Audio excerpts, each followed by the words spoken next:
Hey guys, and welcome to my channel. This is a support group requested video.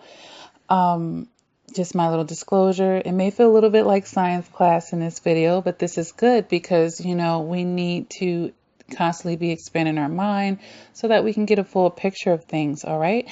And it certainly doesn't hurt to go beneath the surface and matters so that you can really, really get an in-depth understanding, all right? So the survivor asked me, how do you end the addiction to the narcissist, changing the neuropeptide in our brain chemistry, ending withdrawal and suffering? So that's a nice juicy question. I'll just say that right off the bat. But, in reading this question, it insinuates a couple of things to me that perhaps this survivor is understanding the emotional addiction that's involved with this type of toxic relationship. And perhaps the survivor is at least minimally beginning to scratch beneath the surface of understanding the neurobiology aspect to the trauma bond. Okay. Now, I have made videos that specifically talked about the trauma bond, and definitely this survivor and anyone else can check that video out for additional information on breaking this addiction. But let's go ahead and talk about it in this video. But before we do so, I definitely want to give a definition to neuropeptide. All right, so neuro in itself just means of or relating to the nerves or the nervous system. All right, and a peptide is basically a molecule used by neurons inside the brain to communicate with each other. So, we have a lot of brain activity going on when we're having thoughts. And these are called neurotransmitters. All right. So these neuropeptides are used to communicate with each other within our brain, and they influence not only the activity in our brain, but down to our body, which means that now we're talking about the connection between our brain, our behaviors, and our thinking. Okay? So when the survivor is asking about ending the addiction to the narcissist in regards to the neuropeptides and what's being communicated basically in our brain, we're talking about ending this trauma bond right now. All right? So I'm going to give you guys some information, some helpful information, and what to keep in mind and what you can do to help to end this addiction. All right? And you may be surprised by what I have to say. So, the first thing that I want to say is, even though your brain is heavily embedded as far as this trauma bond that you have experienced, is heavily embedded in your brain. And this is the resistance and basically feeling like you are trying to break an addiction, because you are. All right. And I've explained this in other videos where the roller coaster that the narcissist puts us on with the highs and even more lows makes our highs feel better than they actually should, and then they actually are. And then another neurotransmitter called dopamine, which has a lot of functions, honestly, but in regards to the trauma bond, it is activating our reward system, and it makes us move towards it. So if we were feeling all of this horribleness, and then, the narcissist sprinkles something less horrible in there or something more likable, and then this dopamine is released, making us feel pleasure and satisfaction, and then it's supposed to also make us gravitate towards that. Okay, so with all of that being said, this is additional reasons as to why you have to go no contact. And it's going to feel like you are going against your fibers, because you are going against your brain fibers at this point, because it's going to be seeking that next dopamine hit. Okay, but you have to go no contact. And then you have to do what I'm about to say next. and that is replace the behavior with something else. Replace the behavior with something else. I want to share a study with you guys that I found. Let me just pull it up really quick here. I'm sorry for any sounds that you're hearing in the background as I pull this information up. And the study was basically giving information on how long it actually takes to break a habit or to retrain your brain, if you will. Hold on.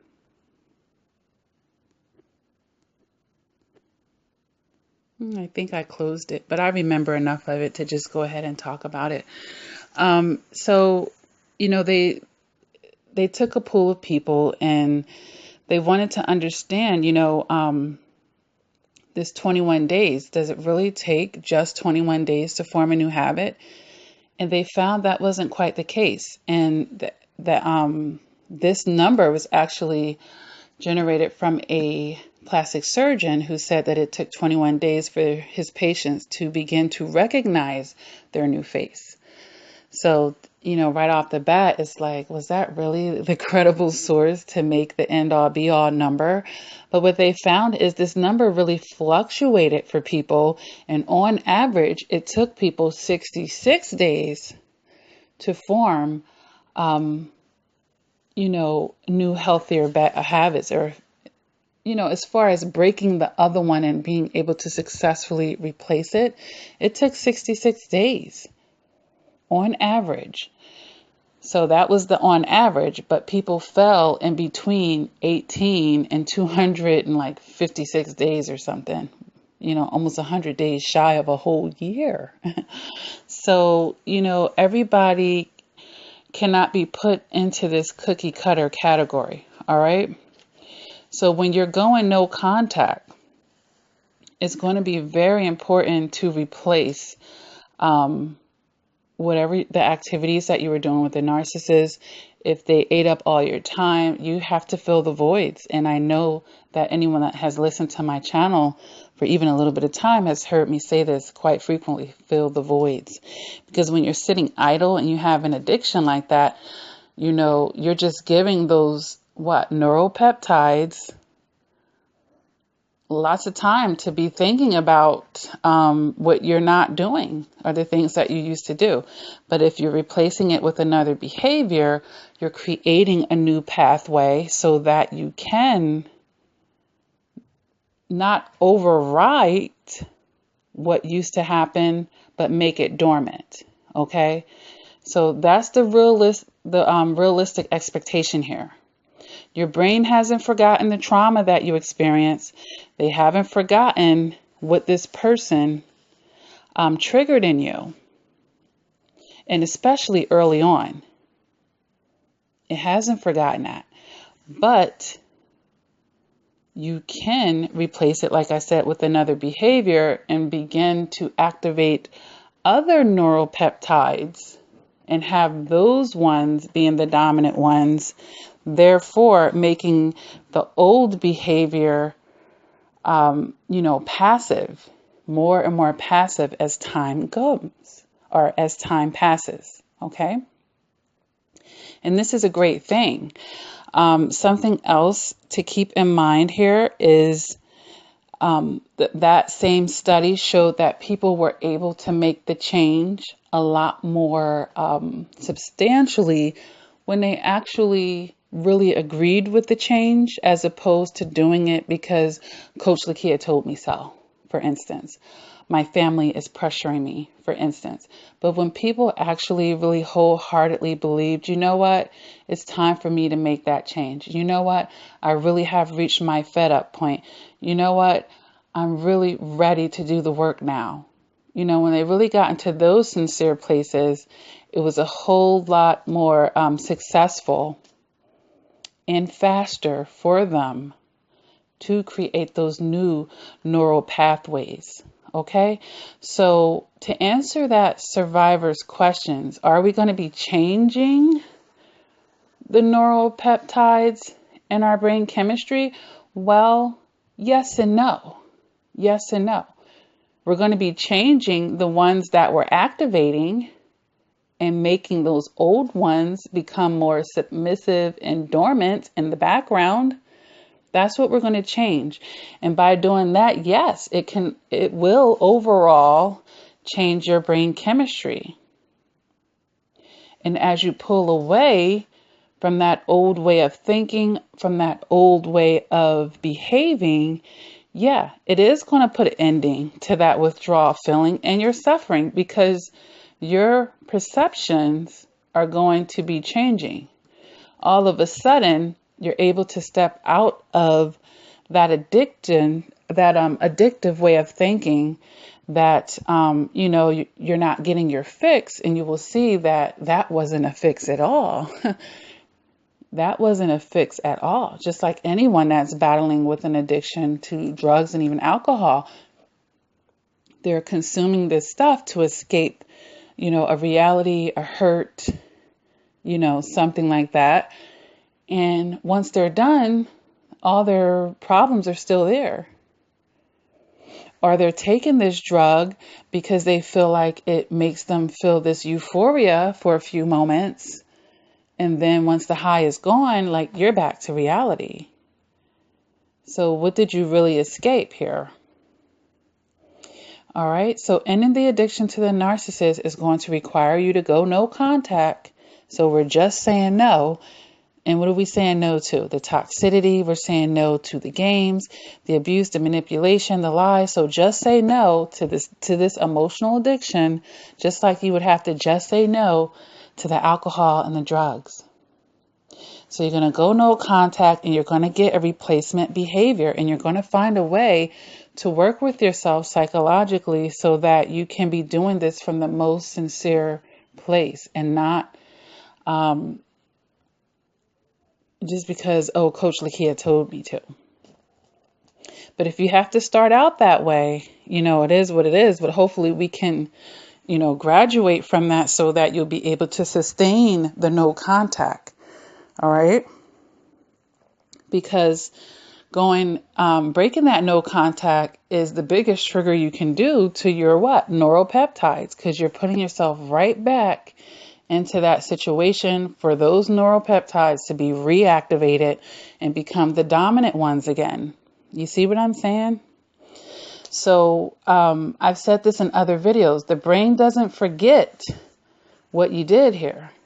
And that's why those recovering from addiction, they always say that, they always say that they're recovering.